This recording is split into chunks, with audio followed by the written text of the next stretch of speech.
What is up, everybody? It is Nodfather here, and today I'm going to teach you guys a little bit about the Sugar Bytes Effectrix plugin. It's basically like an automation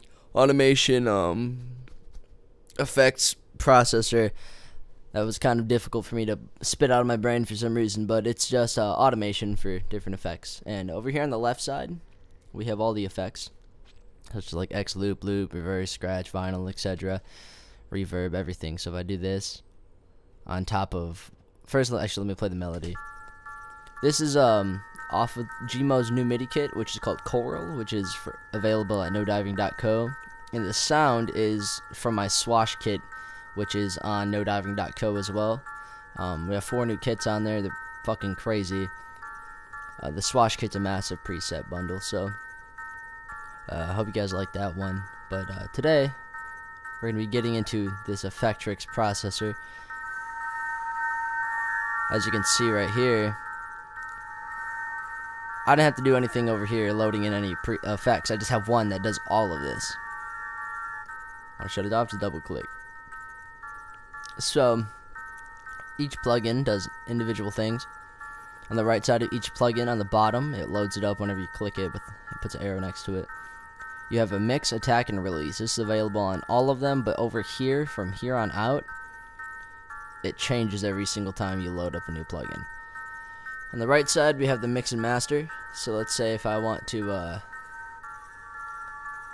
have a bunch of reverb in there, or a bunch of the effects that are all happening in Effectrix, or just like a little bit, I can control it here. Same thing with the volume, master level, and that's self-explanatory. So yeah, let's get into some of these plugins. We have this X loop, which is like it like loops, but it kind of changes the pitch as it goes. So as I have this right here, it's -26, so it brings it down. Speed this up so it's easier to hear.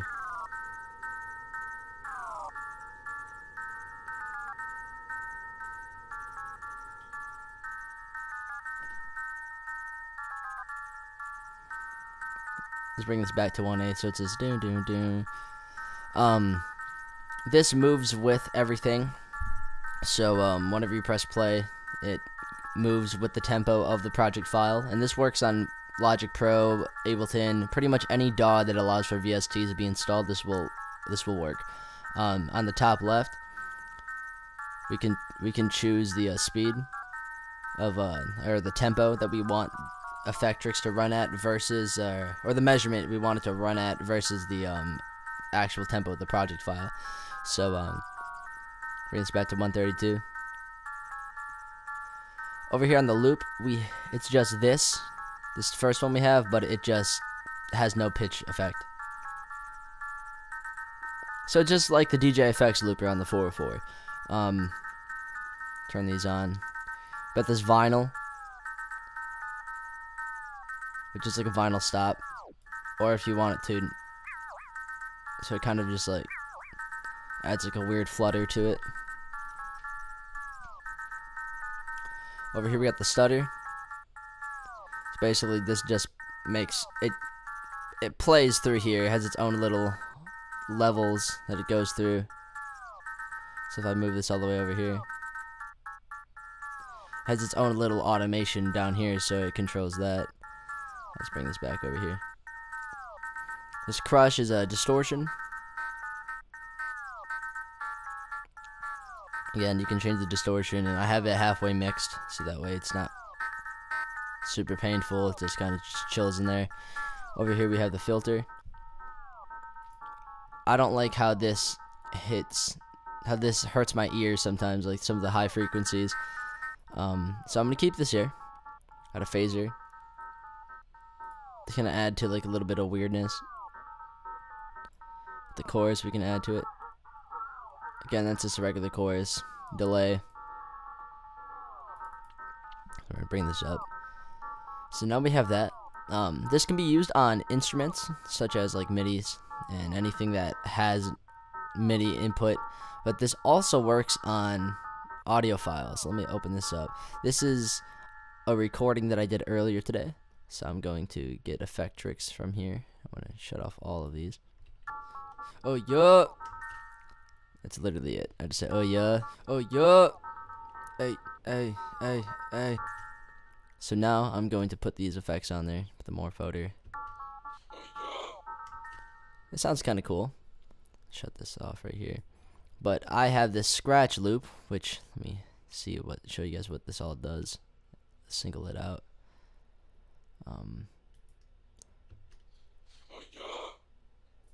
Let's turn it on.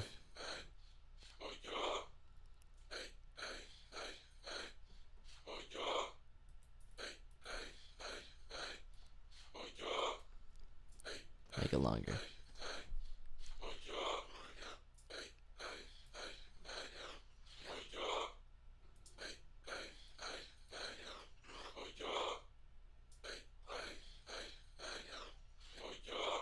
So this is just like a loop, but it's like the regular loops, but this has like a little scratch. It's like if you got the vinyl and match it with a regular loop. So let's turn on all these other plugins that I already went through.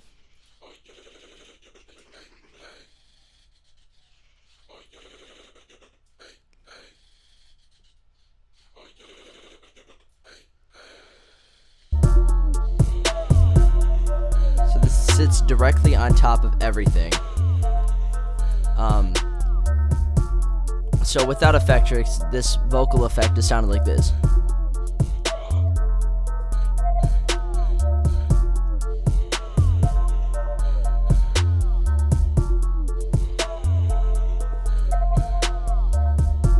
It's an extremely powerful plugin. It's just automation of a bunch of effects. It's crazy.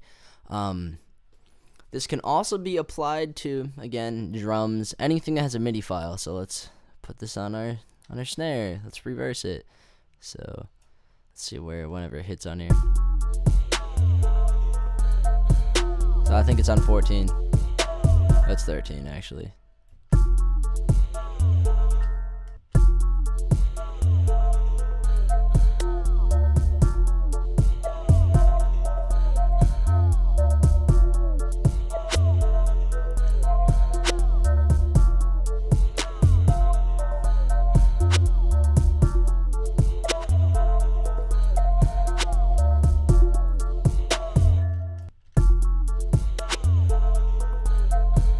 That didn't sound cool, so let's just loop it.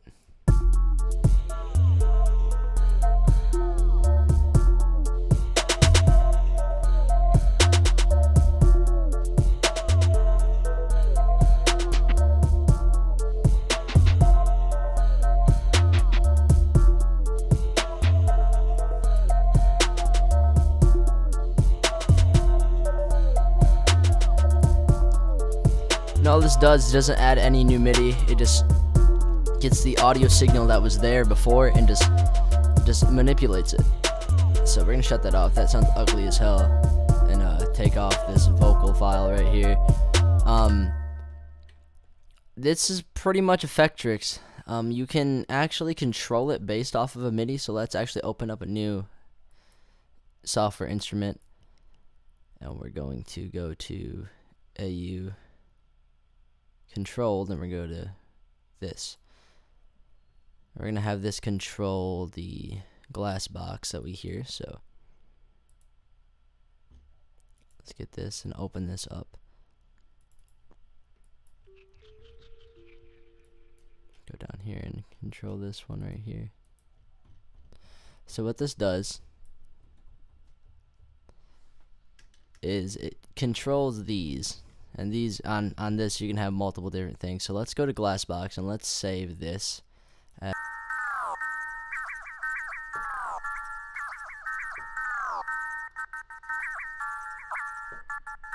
So you can control what gets triggered at a specific time. So let's say if I wanted to, I can just do automation.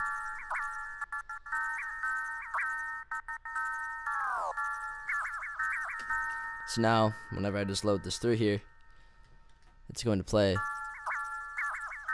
the MIDI.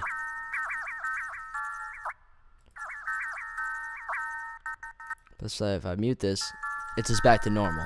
The possibilities with this program are completely limitless. If you guys liked this tutorial, I hope you learned something from it. Then definitely go get Effectrix. It's a link in the description. if you like the MIDI file or the synth that the MIDI is playing, you can get those both at nodiving.co/shop. The link's going to be in the description. Also, some cheap hardware. So if you guys want to start making your own MIDI files or your own beats, there'll be links in the description to some good, cheap, and affordable equipment. So hope you guys learned something. This tutorial was kind of an issue for me because I haven't recorded a tutorial in a while and I just kind of sound like an idiot. So hope you guys enjoyed it, and I'll see you guys for the next video. Peace.